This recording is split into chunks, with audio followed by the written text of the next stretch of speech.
Hi everyone, so this is my day 2 video for my level 1 Reiki training with Natalie. Namaste. And I gotta say right off the bat, I am feeling a lot more energy coming in.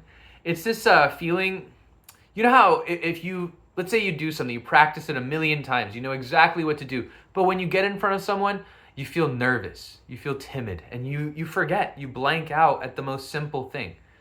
Right? I feel like a lot of my disconnect is that feeling. Like within myself, I feel this. Like, I don't know, that's the feeling. I don't know how else to describe it. But what's happened now is like, you know that feeling you get sometimes when someone says something is hard, but then they show you and you're like, I think I got it. Like, I think I can do this. And then you do it. That's how I feel now. That's how I feel in my body. A lot of places where I've been trying to work things out or I don't know, that energy is gone because I'm able to finally see it. And maybe it's like the support and backing of the Reiki energy and of the lineage of the ancestors. I'm sure that's playing a huge part in it. But I'm finally able to see all these blind spots that I wasn't able to see before. And I think part of it is that I'm allowing the energy to work and do, and I'm watching it. I think in the past when I worked with these kinds of energies, there was a lot of surrender, but there's always like a little part of me that wants to like control and manipulate because I'm a body worker. I like to manipulate and see where you're overactive, underactive, see where you're compensating, all these things. So there's always, even when I work with energy, there's like part of me that wants to manipulate it. But after doing this training, I kind of realized like, okay, I need to back off. You know, what Natalie teaches us is that the Reiki is an ancient energy and it's got its own intelligence and we're just channels for it. You know, we're allowing it to go through us, but we're not actually doing it. So it doesn't take any energy from us, which is fantastic, you know, great takeaway. And it's one thing to know, it's another thing to really embody and feel that specific energy that holds that quality of benevolence and love moving through us. It's just incredible. So just to give you a little background on what we did, I took a few notes. So let's see. It takes. Oh yeah. So yeah, I would say I'm more. Okay. Oh yeah. So today we did this thing where we, like, before we started class, and I love this every time I do a session with Natalie, whether it's like an interview with somebody or guided meditation or a training. You know, she always has space for people to ground in to the same frequency. And I see a lot of practitioners who may do some breath work or meditation and to get people in a good space. But this is just another level because it's not just everyone's in a good space, everyone's in the same space. Everyone's in the same pool, you know what I mean? And I can feel that. She tapped into our chakras. And as she was explaining the chakras, she was able to specifically pinpoint the issues we were dealing with. And I was personally blown away because her description, it's a little bit lengthy, but it was spot on. All my imbalances, it was spot on exactly how I experienced my imbalances. And before we started even the training, we did this visualization meditation where we went into the ocean. And I think Natalie said that it was the first time she's ever done a meditation that has brought her to the depths of the ocean. And I gotta say, I'm so glad we went there. I needed to go there. I have actually died. I passed away and I left my body in the ocean. I drowned. My girlfriend and I, we were in the ocean. She passed away. I passed away and came back.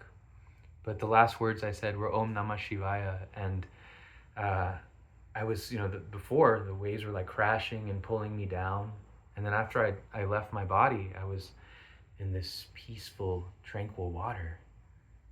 And it was white all around me. And I was in this beautiful body. I was in Shiva's body. It was amazing. And then my soul was this like ball of light. It left out of him and it went up to the sky. Beautiful, bright white sky with a bright golden white ball. And it was that light everyone talks about, you know. And I went to it. And as soon as I get to it, it says, not your time yet.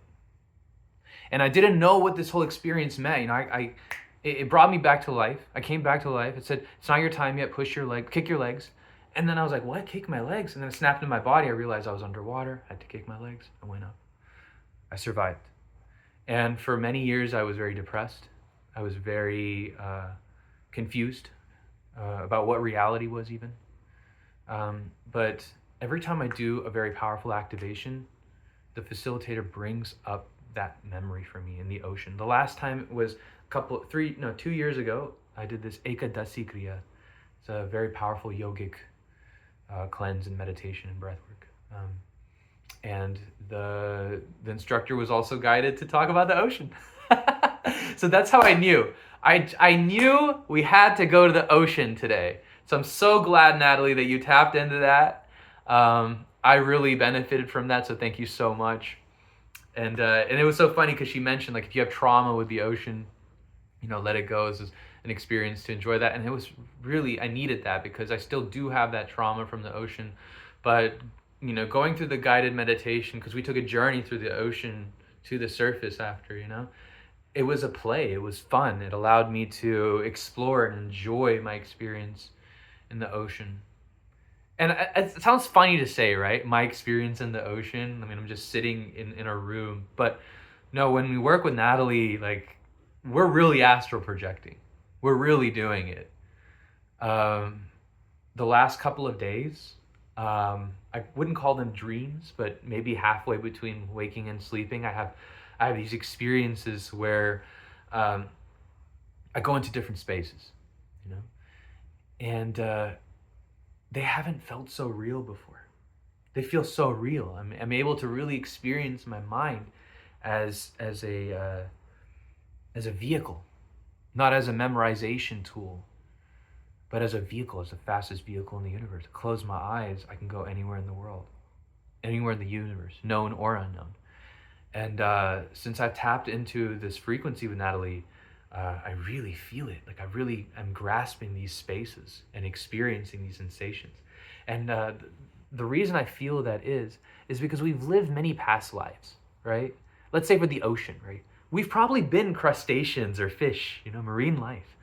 And so in our nervous system, we still have the memory of the deep depths of the ocean. We've probably been beings in other realms, other galaxies. And so we have a feeling of what's there. It's in our hearts. It's in our nervous system. And so that starts coming back online, because the only time there ever is now. Everything we've ever experienced in all our lifetimes, it's always just been now. And so it's still there. We can still tap into it. After that trauma has been cleansed, we remember who we are. And I'm starting to remember this. It's just like, oh my gosh, like, I feel like I'm entering another level of awakening. It's just fantastic. Okay, not to get too carried away, let's continue with my notes here. So, so we did the chakra balancing, right? And I really like that Natalie uses Ayurvedic aspects when she talks about energy. I think it's very useful. What I kind of realized today is when you're in a higher frequency, so we're talking about imbalances, right?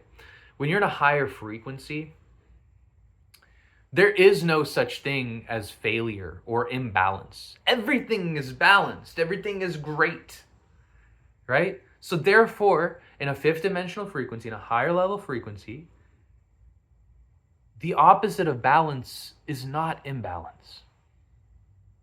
It's not. It doesn't exist, actually, in that frame of awareness and consciousness. Instead, imbalance takes on two polarities, which is where it's overactive and underactive, excessive and depleted. And it's mutually exclusive from balance at this point. So I realize this because when you're in a lower frequency, you have the duality of balance and imbalance. And that can create problems. Life gets very rigid.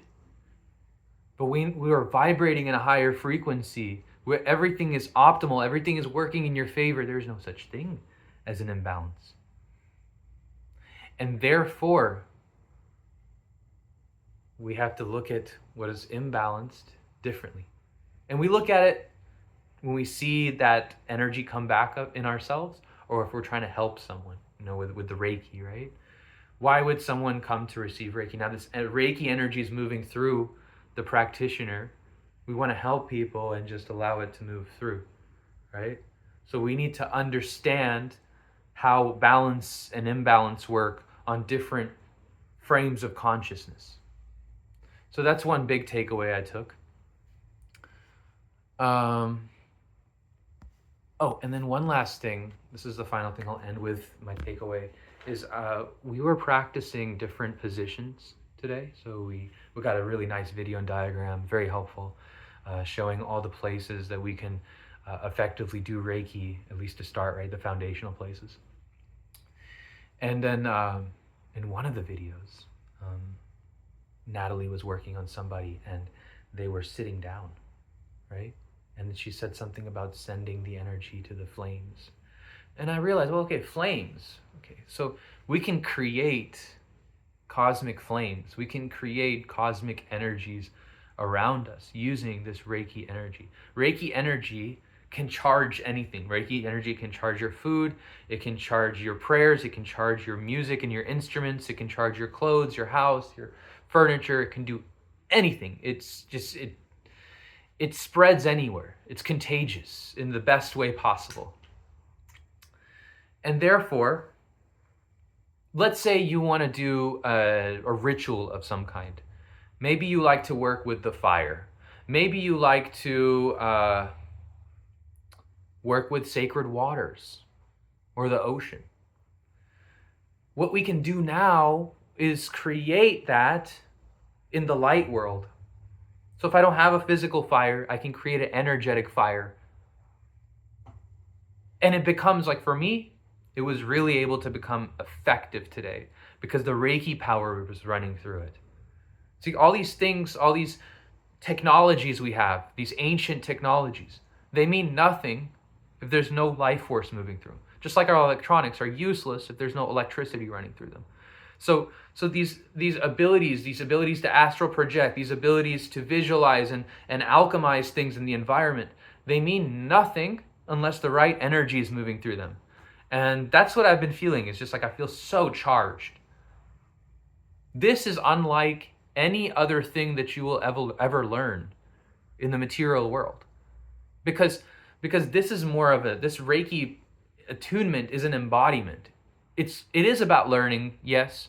It's more about learning how to be responsible and considerate with this energy.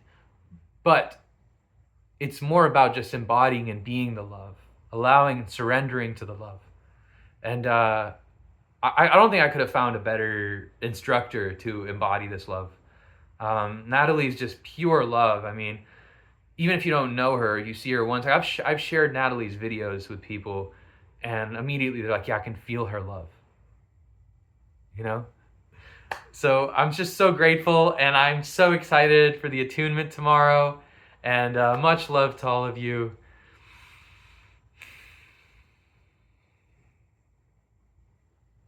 Namaste.